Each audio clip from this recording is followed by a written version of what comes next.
टूट जाएगी गाजा की डील, ये सवाल है हमारे दिल में, आपके दिल में, सबके दिल में, क्योंकि हालात इजराइल ऐसे बना रहा है।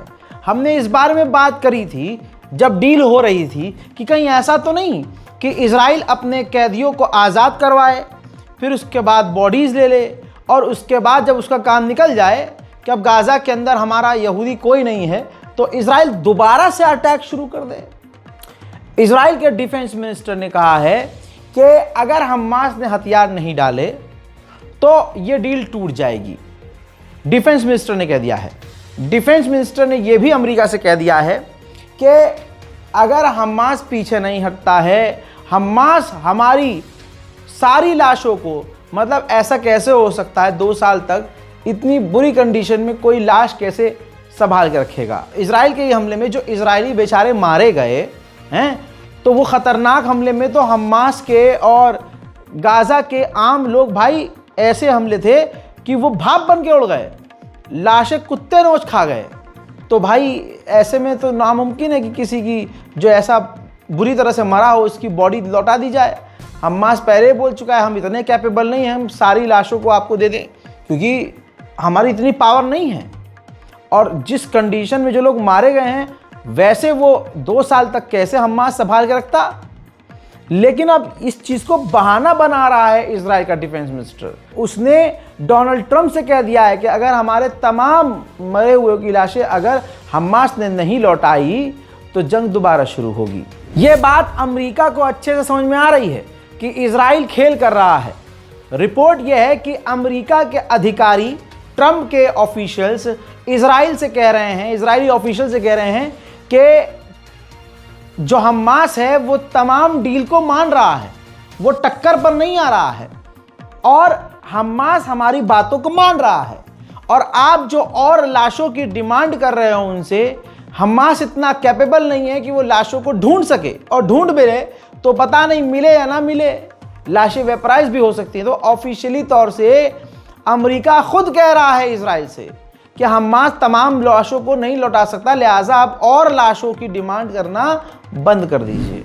वहीं अमेरिका एक नया खेल खेल रहा है जो विदेश में, खाली जैसे पैदाइश फिलिस्तीन की है और वो कहीं और जाकर बस गए, ऐसे फिलिस्तीनियों को अमेरिका हायर कर रहा है, रिक्रूट कर रहा है, नौकरी देने की बात कर रहा है कि उनको बुलाया जाए और उनको जिम्मेदारी दी जाए जो गाज़ा और फिलिस्तीन के अंदर, फिलिस्तीन और गाज़ा को चलाने के लिए कोई संगठन बनाया जाए तो उसमें जो फिलिस्तीनी ऐसे हैं जो विदेश रह रहे हैं उनको बुलाया जाए, उनको ओहदा दिया जाए और फिर वो गाज़ा चलाने में मदद करें।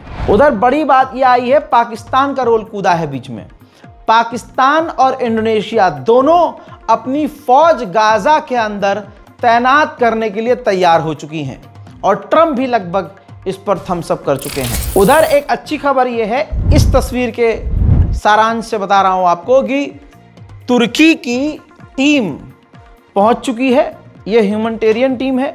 ये गाज़ा के अंदर इजरायली बॉडीज़ को, लाशों को ढूंढेगी ताकि ज़्यादा से ज़्यादा जो लाशें हैं यहूदियों की वो इजराइल को सौंपी जाए और हमास की मदद की जाए। इजराइल ने 45 फिलिस्तीनियों की लाश, गाज़ा वालों की लाश गज़ा को सौंपी है। तस्वीर मेरे पीछे चल रही है, ये वही लाशें हैं जिन्हें इजराइल ने फिलिस्तीन को, गाज़ा को सौंपा है।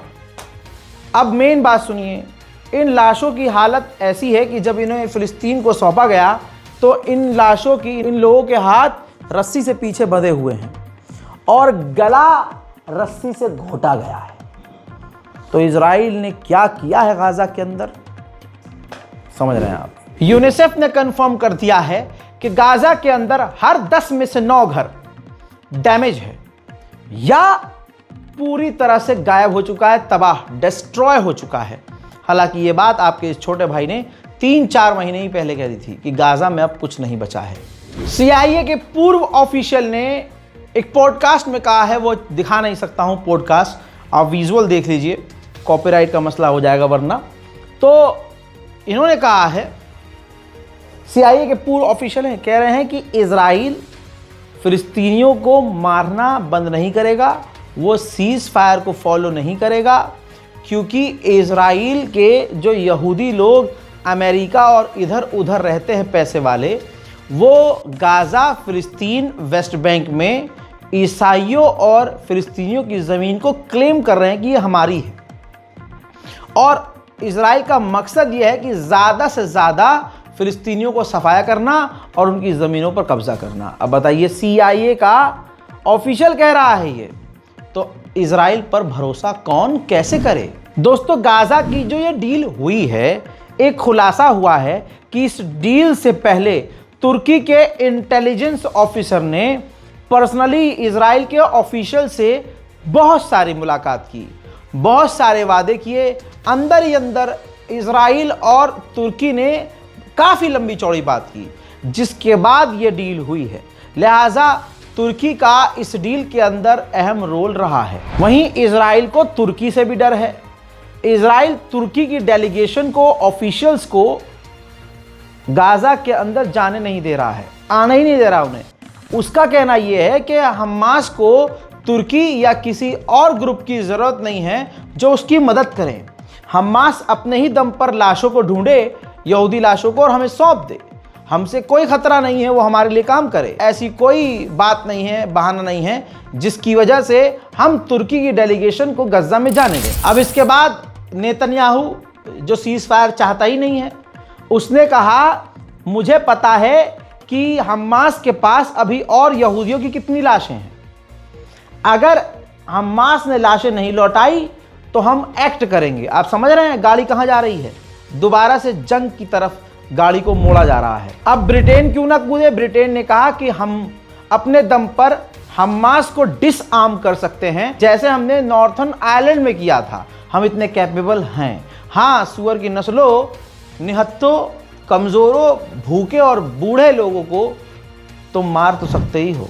हमास बार बार कह रहा है कि हम जितनी लाशें लौटा सकते थे हमने लौटा दी हैं इज़राइल को, और अब अगर और लाशें ढूंढनी होंगी तो भारी और एडवांस इक्विपमेंट्स लगेंगे जिनसे लाशों को ढूंढा जाए, और इसमें टाइम और एफर्ट्स भी ज़्यादा लगेंगे। एक निडर पत्रकार ने यूरोपीय यूनियन के ऑफिशियल से सवाल ऐसा किया कि उसका सारा पानी ही आंखों से उतर गया और नंगा हो गया, और जो यूरोपीय यूनियन है उसका दोगलापन दुनिया के सामने आ गया।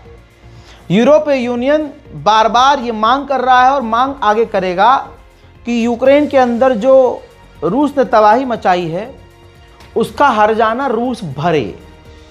तो पत्रकार ने यही बात कही कि अगर आप रूस से कह रहे हो कि यूक्रेन की तबाही का हर्जाना रूस भरे, तो गाज़ा की तबाही के लिए क्या आप इज़राइल से मांग करोगे कि इज़राइल हर्जाना भरे? इस पर यूरोपीय यूनियन का जो लीडर खड़ा हुआ था ऑफिशियल, उसने कहा सवाल बड़ा इंटरेस्टिंग है, लेकिन मैं इस पर जवाब नहीं दे सकता, कमेंट नहीं करूंगा। बेगैरती देख रहे हैं आप, नंगे कैसे किए जाते हैं हरामियों को, देखिए। We have been repeating several times that Russia should repay for the reconstruction of Ukraine. Do you believe Israel should repay for the reconstruction of Gaza, since they have destroyed almost all the strip and the civilian infrastructures? Thank you. Thank you, Gabriele. It's definitely an interesting question on which I would not have any comment at this stage. Hamas और फिलिस्तीनियों को भड़काने के लिए बेंजीवीर तमाम वो काम कर रहा है ताकि उधर से कुछ हो जाए। अब ये तस्वीर देखिए, इजराइल का कट्टरवादी नेता बेंजीवीर हजारों यहूदियों के साथ बैतुल मुकद्दस में घुस गया। मस्जिद अल अक्सा के अंदर ये रोज़ जा रहा है। इजराइल के इधर जो फाइनेंस मिनिस्टर है उसने और आग में घी डाला और कहा कि इजराइल के लोग फिलिस्तीन के वेस्ट बैंक में सेटल होंगे, सेटलमेंट करेंगे, वहाँ बसेंगे। इसके बिना कोई सिक्योरिटी की गारंटी नहीं मिलेगी। तो अमेरिका और दूसरे देशों को देखना चाहिए कि इजराइल के नेता, जो चंद नेता हैं, वो माहौल जानबूझकर खराब कर रहे हैं। सुनिए इसके जुमले।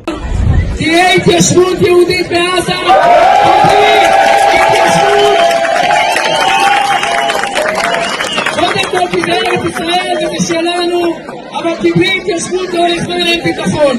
אז יש לנו סבלנות, אבל יש לנו נחישות ואמונה, ואנחנו בעזרת השם נמשיך את סדרת הניצחונות ואת הניסים הגדולים שהקדוש ברוך הוא עושה איתנו, וניצחון מלא גם ביד וקולות השמחה। अब यूएन ने क्लियर कह दिया है कि गाज़ा को दोबारा से बनाने के लिए $70 बिलियन लगेंगे, जो कि काफ़ी मुश्किल है दोस्तों, बड़ा अमाउंट है। फिलहाल इस अपडेट में इतना ही। इससे पहले देर रात को मैं आपको एक अपडेट दे चुका हूं, तो जाइए उसको भी देखिए और उसके बाद इसको देखने के बाद मेरा कमेंट में लिखिए। इंतज़ार कीजिए मेरे अगले अपडेट का। तब तक के लिए जय हिंद।